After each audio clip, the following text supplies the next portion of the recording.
এই তো 2016 সাল, মাত্র 10 বছর আগের কথা। দুর্গাপুর ইস্পাত বলয় থেকে গ্রাম বামেদের দখলে। দুটি আসনেই তারাই নিয়ন্ত্রক। মাত্র 10 বছরেই মহাকাশ থেকে মর্তে পতন। সেদিন বিজেপি যে ভোট শতাংশ বলতে লজ্জা করত, সেই অবস্থা আজ সিপিএমের। তাদের ভোট শতাংশ আজ আর বলার যোগ্য নয়। কিন্তু কেন? এক প্রবীণতম সিটু নেতার কথায় 90-এর দশক থেকে শুরু এলিট মধ্যবিত্তের হাতে দখল হয়ে গেল মেহনতি সমাজের ভবিষ্যৎ। আর সেদিন থেকেই মার্ক্স নয়, ফ্যাসিস্টদের মধ্যেই মুক্তি খুঁজতে লেগে গেল মেহনতি সমাজ। আর একের পর এক নির্বাচনে ভোট কমতে কমতে এখন 10% নিচে।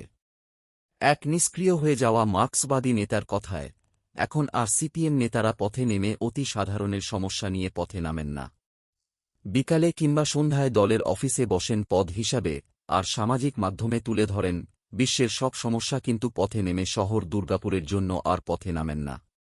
এখন আর সিপিএম ফিরতে চায় না পথে, রয়েছে তো সামাজিক মাধ্যম আন্দোলনের জন্য।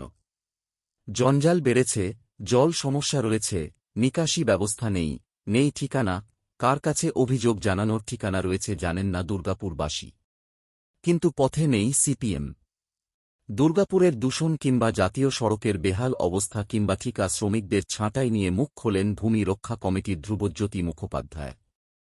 পথে সেভাবে আসার লোকবল নেই, কিন্তু দাপটের সাথে তুলে ধরেন তার প্রতিবাদের ভাষা প্রমাণ সহ। কিন্তু যাদের দায়িত্ব ছিল সেই সিপিএম আজ নির্বিকার আমজনতার অতি সাধারণ সমস্যা নিয়ে আন্দোলন করতে। গতকাল এনএইচের হেড অফিস থেকে আমাকে চিঠিটা পাঠিয়েছে এবং চিঠিটা পাঠিয়ে তারা বলছে যে এখানে গ্যাসের পাইপ আছে, বলে ড্রেন হবে না। আমরা দুঃখিত, মানুষ এই ভোগান্তিরা ভোগ করুন। যখন পার লিটার পেট্রোলে ডিজেলে কেরোসিনে 1 টাকা করে নেন তখন তো বলেন না দুঃখিত। যখন এসি গাড়িতে করে ঘুরে বেড়ান তখন তো বলেন না দুঃখিত। যখন টোল ট্যাক্স নেন তখন তো বলেন না দুঃখিত। যখন মানুষ গাড়ির কাগজ দিয়ে বেরোতে ভুলে গেলে তাকে ফাইন করা হয়, পলিউশনের ট্যাক্স দেয়, তখন তো বলেন না দুঃখিত। রাস্তাটা কি দয়া করে দিচ্ছেন নীতিন গডকরি মহাশয়? পার লিটার পেট্রোলে 20% ইথানল মিশাচ্ছেন, তখন তো বলছেন না দুঃখিত। কোথায় বিধায়ক, কোথায় জনপ্রতিনিধি? কেন রাস্তাটা এইভাবে থাকবে?